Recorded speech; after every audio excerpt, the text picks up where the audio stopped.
Iran और America की इस तनातनी से दुनिया की सांसें थम गईं क्योंकि आखिरकार मसला हॉर्मुज पर अटक गया है। हॉर्मुज में क्या हो रहा है वो बताने से पहले आपको ये भी बता दें कि अमेरिका और ईरान के बीच आखिरकार आखिरी बात किस बात पर अड़ गई।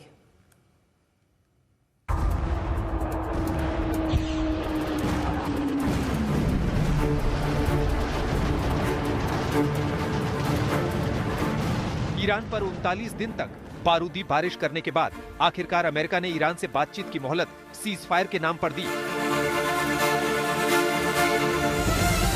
39 दिन में सुप्रीम लीडर, दर्जनों सैन्य कमांडर, सैकड़ों जवान, हजारों लोग और लाखों करोड़ों अरबों का नुकसान झेलने वाला ईरान फिर भी बातचीत की टेबल पर ट्रंप की शर्तें मानने को तैयार नहीं।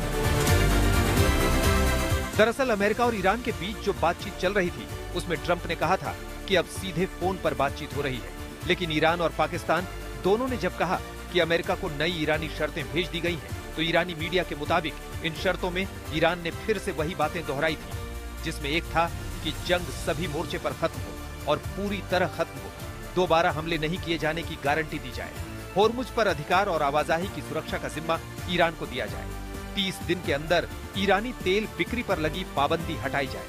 युद्ध से ईरान को हुए नुकसान की भरपाई अमेरिका करे।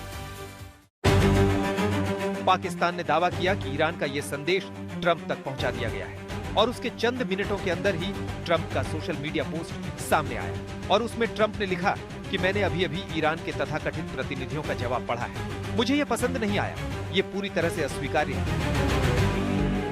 ट्रंप के इस बयान के बाद एक बार फिर साफ हो गया कि ईरान और अमेरिका के बीच जो भी बातचीत हो रही है वो शायद ही किसी एक सहमति के बिंदु तक पहुंच पा रही है, क्योंकि ईरान की ओर से भेजी गई शर्तों में न तो कुछ नया था और न ही अमेरिका की शर्तों में कोई झुकाव। उधर ट्रंप की ओर से पेशकश खारिज किए जाने के बाद ईरान की सरकारी मीडिया के हवाले से खबर है कि ईरान के सुप्रीम लीडर मुस्तफा खामेनेई ने संयुक्त सैन्य कमान के प्रमुख के साथ बैठक के दौरान दुश्मनों के खिलाफ जमीन से समंदर तक ईरान के जंगी ऑपरेशंस को जारी रखने और दुश्मनों के साथ जोरदार टकराव के लिए नए और निर्णायक निर्देश जारी किए।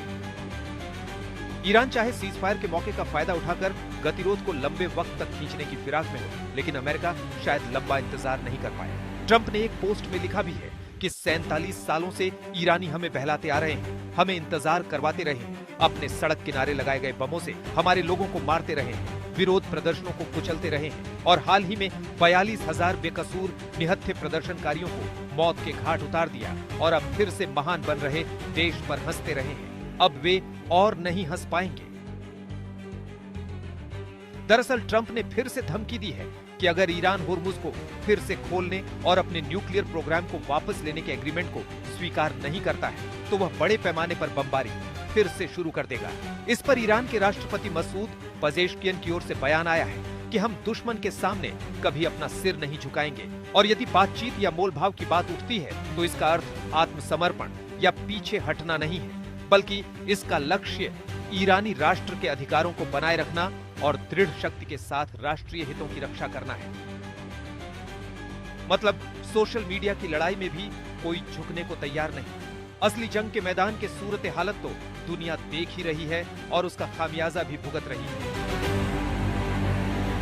आज तक ब्यूरो।